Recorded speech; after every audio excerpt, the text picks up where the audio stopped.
Maybe you've seen some people in your congregation looking like our friend over here. Let me tell you, most church sound issues are not because of your PA. They're coming from right here, your drum kit. And today I'm gonna show you why.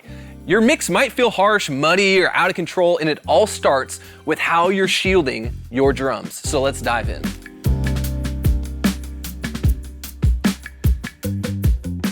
Okay.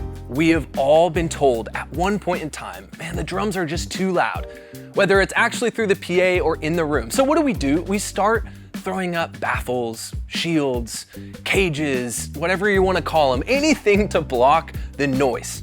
But here is the truth. Most churches are treating the symptoms, not the source. And the way we manage, or frankly even fail to manage, drum volume is what causes 90% of the mix issues we see in the church today. And unfortunately, we just keep blaming gear for it. So I want to talk about the difference between a baffle, a shield, and a full enclosure. You've probably seen a baffle before. Baffles really are meant to block the cymbal noise from making their way to a vocal microphone. They're not going to really lower the SPL of the drums in your room. Now shields will do a little bit better job shielding the drums from your room, but really, they're just gonna reflect high frequencies back towards the kit. And then a full enclosure, that's truly the only way that you can isolate your drums from your room. And there's many different enclosures to give you different quality of isolation from the room. But here's the kicker. Most churches stop at baffles or half shields, and I get it. They're pretty visually appealing compared to a full drum enclosure. But then we wonder why it's still too loud. So today we're gonna actually test the difference between these different tools with real meters, real measurements. We've actually set up a calibrated dB meter and a real-time analyzer 10 feet from the drums. Same spot that you might have a lead vocal mic in front of the drums. Even in some churches, that might be where your front row is. And so I'm gonna play the same groove at the same intensity under 4 conditions.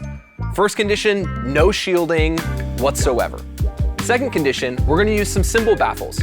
And then third, we will use a full front shield, but no roof or rear enclosure. And then fourth, we're gonna do a full drum enclosure with a roof and absorption. So let's check out the RTA in the corner while I play, and hopefully you'll see and hear what is actually happening real time.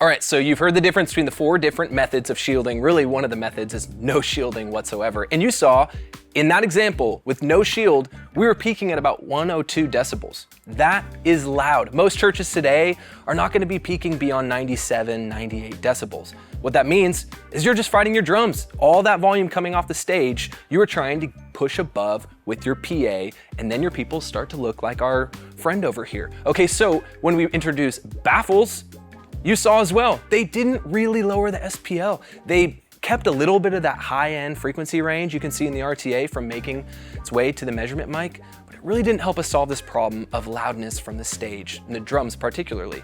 But then we start to change the game and we bring in the half enclosure, the plexi shield on front. And it actually brought our decibel peak down to 95.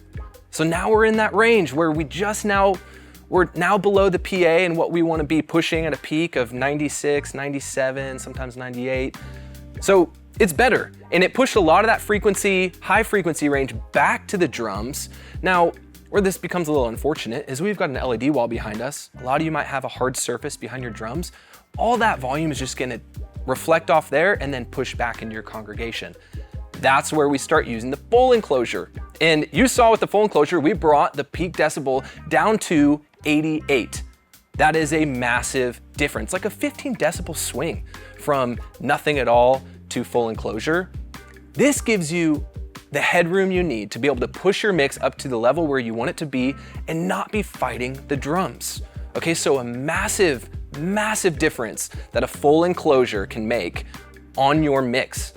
So if your drums are still too loud in the house, it's not your faders, it's your physics. I promise you, you can't EQ out cymbal bleed.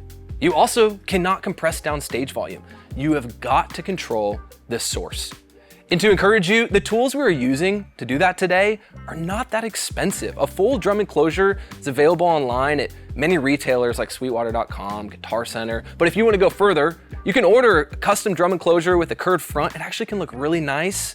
And it'll actually lower your dB down by more like 25, which is pretty impressive.